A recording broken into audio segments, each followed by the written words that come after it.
Hi guys, PLA Warrior here. Haven't done a video for a while.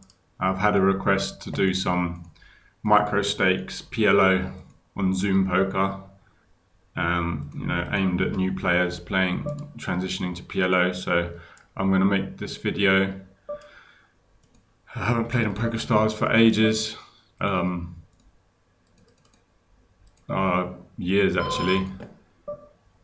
I just started playing on there a little bit again, so should be okay. And we're all in, and we win one. Okay, yeah, so we're just going to talk about some of the basics and stuff. It's going to be pretty fast, to be honest, so you're probably going to have to pause it and rewind it, but that's the joy of technology these days. You can do so.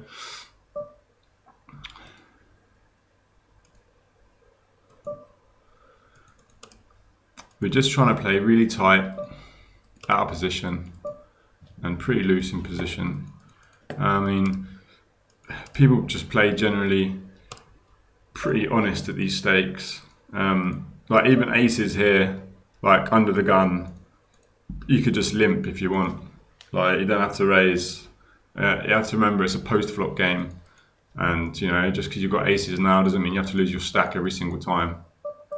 Okay, the flop comes down and there's three other players in it, and it's quite a draw-heavy board with all the 6, 8, 9s, 3, 4, 6s, and the pair on it and the flush draw. So just make a c bet, and if they want to call or they want to raise us, then we're not going to go too mad.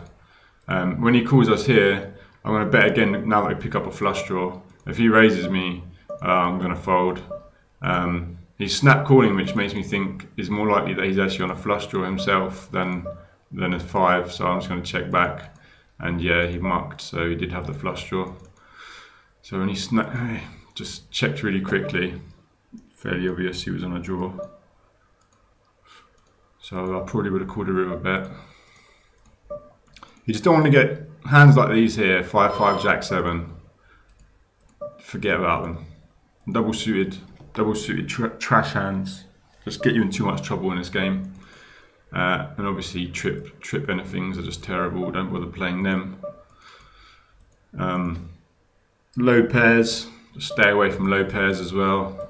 They're just like pocket 2s through even pocket 7s and stuff are just too low.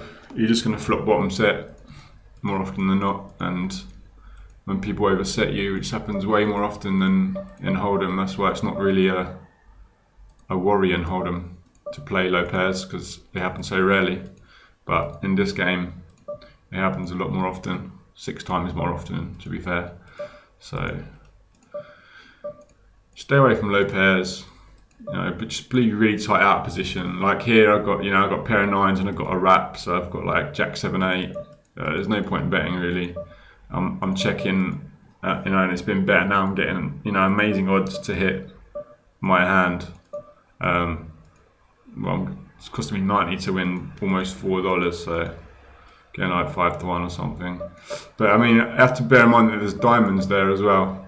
So, my outs are a bit tainted. Like if a 7 of diamonds or 8 of diamonds or a jack of diamonds come, I won't be calling because it's too likely someone has a flush draw. So you have to look out for your outs on flush draw boards as well. I called here with my aces because it's quite a dry board. There's loads of draws on it. Sorry, not dry board. There's loads of draws, and I'm tempted to raise the river because I have aces blockers. I generally don't do this at lower stakes, as people are probably just going to call with Queen 10 or King 10 or something. But at higher stakes, you do this, it's hard for him to have ace jack on the river, so he has to be a bit scared of it. If he just has 2 pair, like King 10, he should fold really. But generally, I don't know if they do at these stakes. But that's something you should be looking out for when you have blockers to the nuts.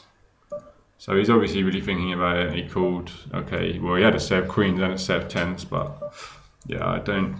Generally, not really worth bluffing players like that at these stakes. They're not gonna fold what's a good hand in their eyes. Like if they have trips, they're not going to care what's on the board. They're just going to look at their hand and say, I've got trips, I've got a set, whatever, like, you know, they're just going to fold. They're just going to call. So generally I don't bluff at these stakes, and I suggest it would be a good idea not to bluff too often in these stakes. I mean, sure, you can just like c-bet, like continuation bet once, like with nothing. Obviously you have to do that, and occasionally double barrel, like bet flop and turn with nothing. But it just comes with experience, like reading the boards and things, seeing how wet they are. See, hands like this, like they look pretty nice, because you know people that play hold'em, it's like, oh, it's ace king and it's got a queen in it and it's like suited, but I'm out of position and it's gone raise and re-raise, and you have to be really wary of people's three betting stats. So I suggest getting a HUD. He's 3-betting 3.5% of hands over 200 hands, so he has aces a lot of the time, and we're out of position. We've got an ace in our hand, so it's an easy fold. Hands like this are good for 3-betting. I'm generally not going to do it out of position, but I mean, if I was here and this guy raised me, you know, I'm on the button, you can 3-bet this hand, because, you know, it's 4 cards in a row basically, 2 suits. Do you know what I mean? You want to get a heads up, just you and him in the pot. You don't want to get other people in the pot when you've got hands like this, because then your flush draws are worth less, because, you know, there'll be more flush draws out there and stuff. Hands like this, king, king, deuce 6, basically they're just really bad. Like no suits. It's always about suits in this game. You've got to have suits. Hands like this, ace, deuce, 3, 6 looks really good, but the 2 and the 3 suited, it's basically nothing, you know. So you definitely have to fold that under the gun. I'm going to call with my kings only because this guy called as well, so we're getting some nice odds. And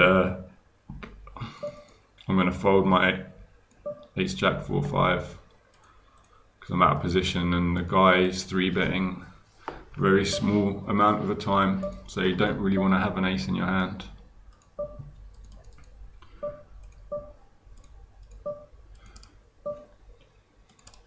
Yeah, folding kings, like kings get you in a lot of trouble.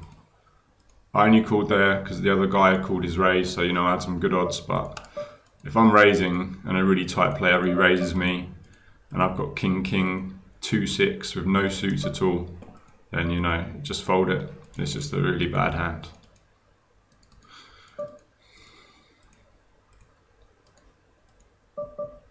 Okay then. I'm just going to check on the top right. There's just way too many draws on there. 8, 9, 10 with 2 suits. That's just like super draw heavy. Just play really nitty. You'll make money in this game. People are just so terrible. You know, it's a great game. It's a really frustrating game also. But yeah, hands like that, double suited, it's just low suits and a low pair. Just forget about it. Hands like this are better. It's got a low suit, yes, but it's 4 cards in a row. It's pretty. You could play this because it's ace high suit and jack high suit. Yeah, so they're decentish suits. The 2 and the 3 don't really help the hand that much, but you'd play this on the button or in the cutoff. But playing it, timed out. Playing it in the under the gun is no fun. And here we flopped a wrap, which is pretty nice on the top right table. Not a great turn card for us though, because I'm going to have to shove the river here because I have nothing. But there's a lot of draws that missed. So, okay, he had the flush draw, but then he turned and rivered 2 pairs, so that was unfortunate for us. There's only 1 pot size bet left anyway, so I could have just check folded on the river, but it looked like he had a misdraw. Okay, we have aces here, and then I raised pre-flop. Obviously, I bet the flop, and 2 people called behind me on 4, jack, 4. You know, it's a really dry board, and they both call now. Easy fold, like, you know, definitely made harder folds than that. You have to get used to just folding them aces. There's just 1 pair. Forget about 1 pair in this game. So we have a set of 6s on the bottom right, and now we pick up a flush draw, which is pretty nice. And then we make a flush in the river. Unless he has ace queen, I think we're in okay shape. And he has a busted draw. So yeah, just play nitty, you know, definitely get a HUD, pay attention to people, like pocket kings here. You can re-raise, if someone's really loose, like raising loads, you can re-raise. This guy's not raising loads, but you know, I'm re-raising him now. And now that he 4-bets, I'm actually just gonna fold my hand, you see. Now basically he's told me he has aces. So kings, you can 3-bet fold, pretty much, you know, because you safely know that when they 4-bet, they have aces. Like in this game, at these stakes, players don't 4-bet without aces, hardly ever. So, you know, if you 3-bet them and they just flat call you, then, you know, they don't have aces. So, you know, your kings are pretty much aces. And I've bet the kings on the bottom right, and I think I'm still winning by the river, but I'm going to check. And if he bets, obviously I can get him to bluff. If he has like 10 jack or something, if he has a 9, it's unfortunate, and that's exactly what happens. He bluffs, and oh, I had a 9. I didn't actually see that I had the 9. And bottom left table, flopped a set of kings, you know, up against aces. It's unfortunate, but it wasn't a big pot.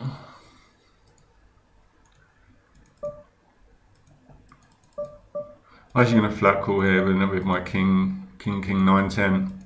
I know I said, like, you know, I'll fold kings to 3-bet and stuff, but when they're connected, like, you know, king 9 10 with the suit, and I got position on him, I think, you know, I can outplay him if he has, you know, when he has aces or whatever, and the flop comes all nasty.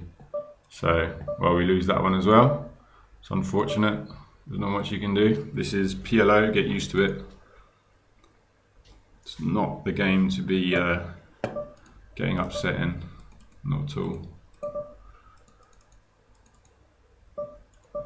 You just have to make the right decisions as much as you can. So we 3-bet our aces, and the flop's 4-4 king, a very nice flop. If he has pocket kings or a 4, then good luck.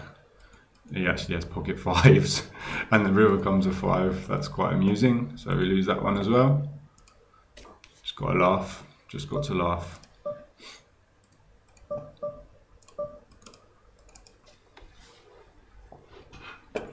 Yeah, it can be a swingy game. It's not about how you play it, it's about how you handle the swings as well. This guy's pretty crazy loose. If he had more of a stack, then I could re-raise him or whatever, but just, I'm not. We flop a full house on the top right. I think the guy has an ace, so there's no reason to be betting small. Let's just hope he doesn't end up making a full house by the river. And he ends up making a full house from the river. So lost that one as well. What can you do? And we flop a set on the top left table.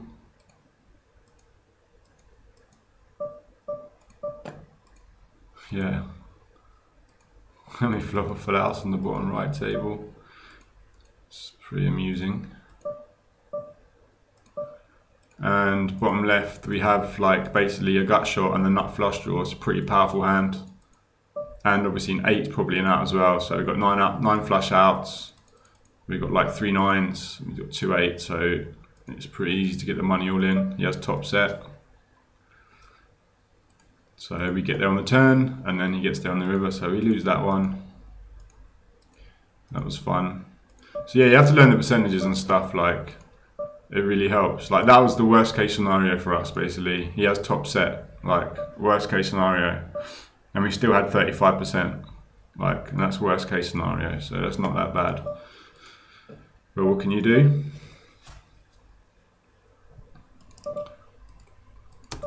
Well, you wanted me to show you micro stakes PLO.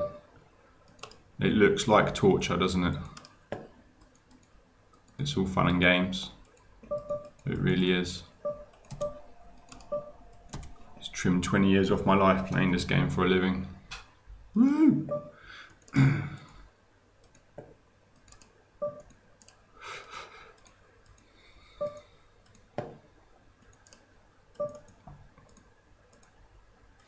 We flop flop a wrap on the bottom right table, that's pretty nice. I mean, won't be playing it slow. No reason to slow play like these kind of hands, because you can't expect these people to bet for you, because they're so passive at these stakes. When you flop a good hand, like, you go with it. I'm actually just going to fold on the top left table. It seems a bit crazy. You've got to put another $4 in. Yeah, no, it doesn't seem right. I had just a 9 high flush draw, you know. It's not good. You've got to know when to get away from these things.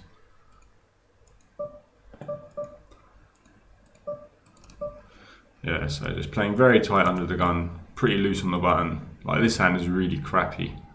Ace, king, 10, 6, no suit, but I mean on the button, whatever. I wouldn't play that anywhere in any other position. Well, we've lost like 5 buy-ins or something. Pretty much had the winning hand every time, apart from one time we had 35%, and we still got there on the turn and then still lost.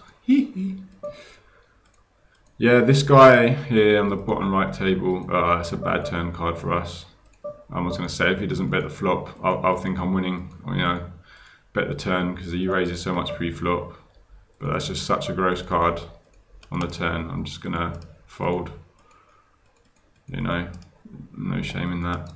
10, 10, 5, 3, the top right table.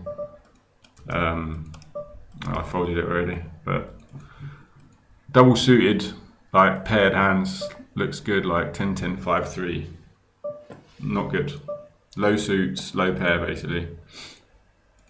The only time we like pairs are good, like double suited pair, double pairs, like, you know, Jack, Jack, Queen, Queen, double suited, you know, that's alright. That can make straights and stuff, and it's quite a high pair. You know, and you've got plenty of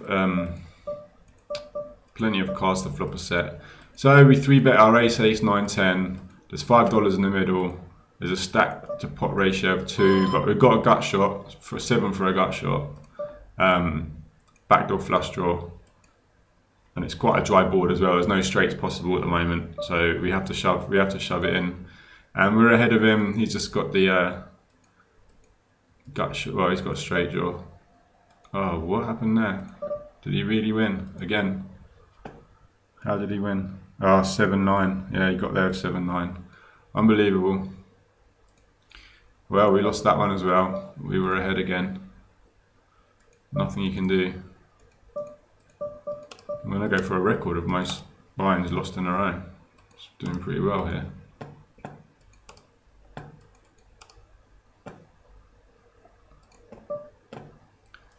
So we opened our aces. This is considered one of the worst flops for aces. King 10-9 with a suit, you know. You don't even have to bet there. You could just check fold, but I just bet small. If he raised me at all or called me, you know, I just pretty much giving up on that hand. Definitely giving up on it. I make a very small bet on the flush board. And bottom right, we have like middle pair. This is like the kind of hand that people get carried away with, like second pair and like a jack high flush draw. I mean, neither of those things are really anything to shout about. If we hit a flush, we don't really know if we're good. And you know, second pair could easily be beaten right now. So just don't get carried away when you have a combo draw, like, you know, a pair and a flush draw and stuff, unless it's really good. And bottom left table, we had a flush draw. Whatever.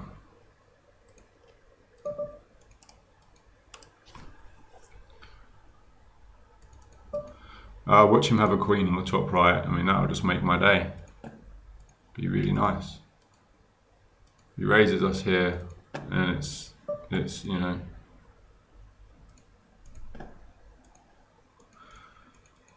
it would be dramatic.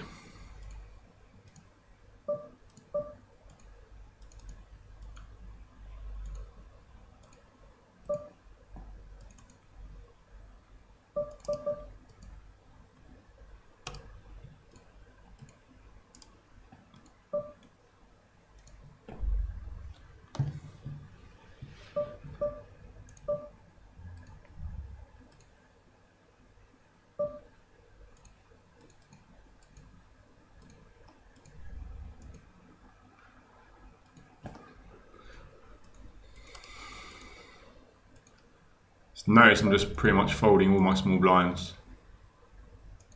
Like, small blinds just cost you so much. Most of the time, you might as well just completely fold the small blind, even if you have a mediocre hand. I'm 3-betting my kings here, especially because I have an ace in it. So, you know, it's a lot less likely that he has an ace himself, well, pocket aces himself, when I've got an ace in my hand. And that's a terrible flop for aces. But I am going to continuation bet. We have the ace of diamonds in our hand, so, you know, you can't have the nut flush draw. And on bottom right table, we hit jack 6, so we have 2 pair with our flush draw, and we've got a gut shot as well, so we bet, definitely. And on the top left table, I'm going to bet here, represent the ace high flush, and then that's it. And then bottom right table, I think I'm winning here most of the time, unless he somehow has 3-4. I'm going to check to him, hoping that he bluffs. Like if he has a flush draw, he bluffs. He shoves on me. If he has 3-4, then, you know, I expect it to be a normal day for me. And exactly, he just had a jack, so he did miss the flush draw, and he shoved just like we wanted him to.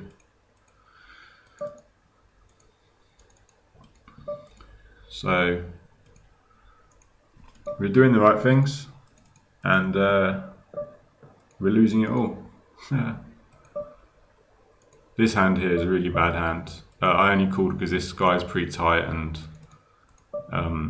you know, I've got position on him. I don't really recommend, I'd say just fold that hand. If you're in a big blind and someone raises into you, you just fold that hand. Bottom right table, bottom left table, sorry, we re-raise with their aces and we flop top set. So it's good news. Obviously the club comes, it's disgusting. So, I mean, there's only one pot size bet left, but you know, I expect him to have a flush or whatever. It's just the way it goes. I just bet small, hoping he doesn't raise, but whatever, just have it. I'm used to it. Top right table, aces. I get 3-bet, so that's good news for us. This guy re-raises 100%. Mind you, only got 4 hands on him, so we love to get more money in the pot with aces. Yay! Not great flop, but you know, we've only got $7 in stacks, so pretty much we have to go with it. I mean, if he has king queen or something, at least we've got 2 aces to stop his straights. So could be worse, but could usually be better.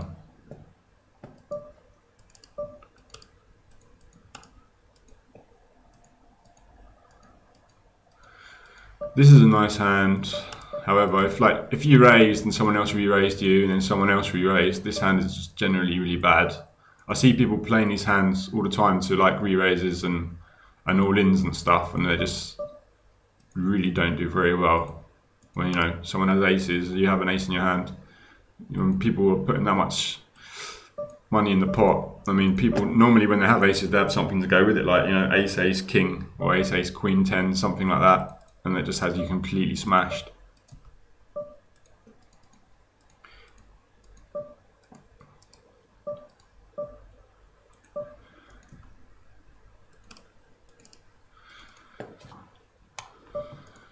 Make a full house here. I'm hoping he has obviously a flush on the top left table. I think he does because he snap calls, so he should probably be calling this river shove as well with a flush, so that's good.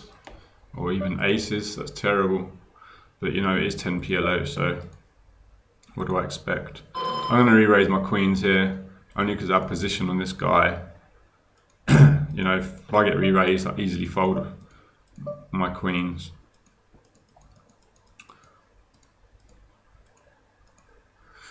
So we flop like, I'm just going to check back there. Too easy for them to have an ace or a 10, obviously. I'm just going to check all the way to the river, hoping to, you know, hit a jack or a queen or a club. But I'm just going to give it up when he bets into me on the river. Too easy for them to have me beat there.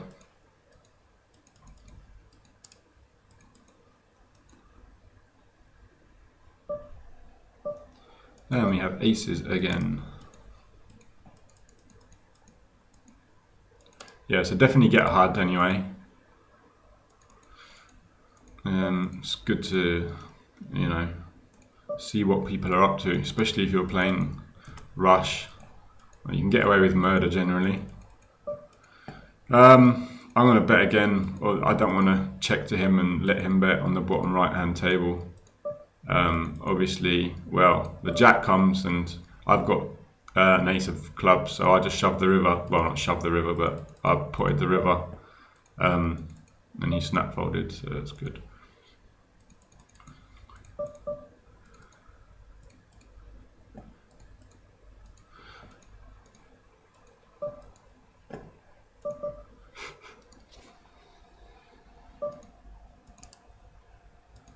Interesting turn card on the top right. I mean, it completes all kinds of straights and things. It gives us 2 pair and a nut flush draw, so it's horrible to bet there and get raised, but I'll be confident to fold. I only have like 20 something percent if I got raised there, because normally they don't mess around. And here I have double gut shot, 9 or a king. Actually going to check back that flop because this guy's short stacked. I don't really want to bet and then him shove and me have to call it. So I'm just going to check down once I don't bet the flop. No shame in that.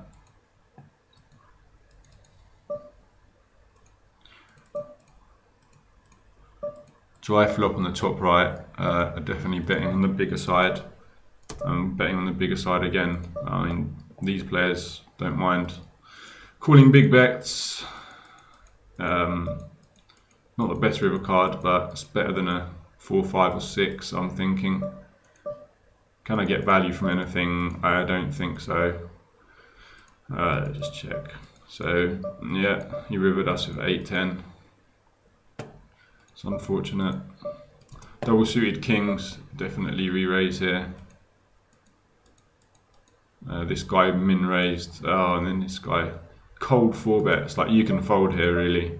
If they weren't double suited kings, you could fold, because this guy always has aces. Like, he's so tight, he's never re-raised. I'm going to call because he's got like 13 left behind, basically. So it's quite a bit of money left behind. So, but you know, I'm sure in my mind he has aces. So if I didn't have double suited kings, I'd definitely just fold here. Well, there you go. It must be nice, eh? What can you do? People always they get double suited kings and they just automatically, you know, get it all in. This is a mistake because, you know, if someone's definitely got aces and your HUD is telling you that they've got aces, then the one hand you don't want to have is kings, even if they are double suited. I mean, some of the time they're going to have one of your suits, so then you only have, you know, 2 kings to hit and 1 flush draw. So, you know, it's just a terrible situation.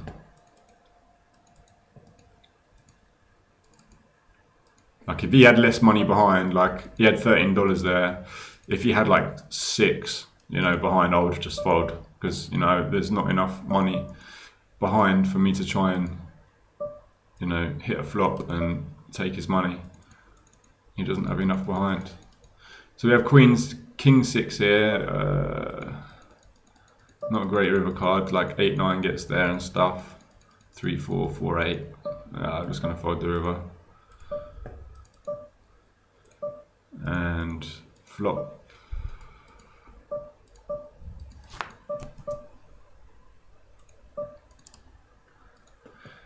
Spade comes on the bottom left and he snap checks, which is like just really obvious. So I'm just like check folding, giving up there. Certainly not running very well. But hey, it's pennies, who cares? 3-bet my aces. It's like, you don't want to be in the habit of just only re-raising aces as well. That's just a terrible mistake to make. Only re-raising aces, and that's just like the biggest mistake. Everybody knows that you have aces when you only do that. and it just lets them play perfectly against you. You want to re-raise hands like this, 19 Jack Queen. You know, hands like that, you want to be re-raising. Top right table, we flop middle set and the king high flush draw was pretty amazing, so we're definitely going to raise straight away. Trying not to raise so big, trying to like sucker them in, and it's all in, everyone all in. You know, if I lose this one as well, I might as well quit playing poker. So we're all in. Oh, he has top set obviously, and he has my flush draw covered. That was fun. That was fun. Pretty much, even having middle set and the second nut flush draw, I had 6%. Lovely. Well, you wanted me to do micro stakes PLO. Are you ready for this kind of commitment? This kind of depression, anger? This can happen, as you can see, but it's all fun and games. Hands like this are too low, they're too low. I mean, playing them heads up is not that bad, but just too low suits, low cards, just no good really. You know, let other people play those hands and then let them have a worse flush draw than you when you have, you know, a higher flush draw and a straight draw and they just have a lower flush draw and a gut shot. That's where you make the money. Okay, I'm going to wrap the video up now anyway. Thanks for watching. It's been entertaining, eh?